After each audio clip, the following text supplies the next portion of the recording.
John Burton, founder of UK development studio Traveller's Tales, and one of the original developers on the Mega Drive and Sega Saturn classic Sonic 3D, is attempting to create an unofficial director's cut of the game, 21 years after its release. You might remember Burton as the man who recently revealed his devious methods for slipping through Sega's notoriously opaque certification process back in the Mega Drive days. Since then, HES continued to release a fascinating series of videos on his YouTube channel, full of all sorts of developer tricks and insights, gleaned throughout his career. In his latest video, however, Burton has foregone the usual historical revelations in favor of something a bit different. HES announced his intention to revisit Sonic 3D, which released on the Mega Drive and Sega Saturn back in 1996, and on which he was responsible for program design and implementation, and tweaked the original code into something resembling a director's cut, more in line with modern-day game design sensibilities. Burton's initial roadmap for his updated Sonic 3D includes a number of ambitious features.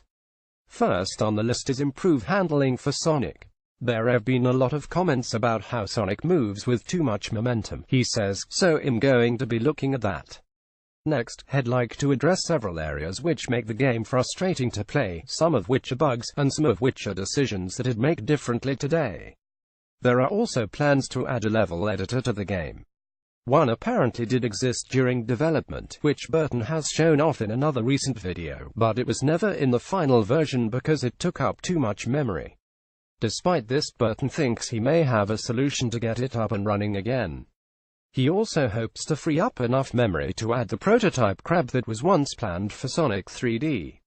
It may only make it into the editor, he says, but if I can redesign the levels to actually include it, I will.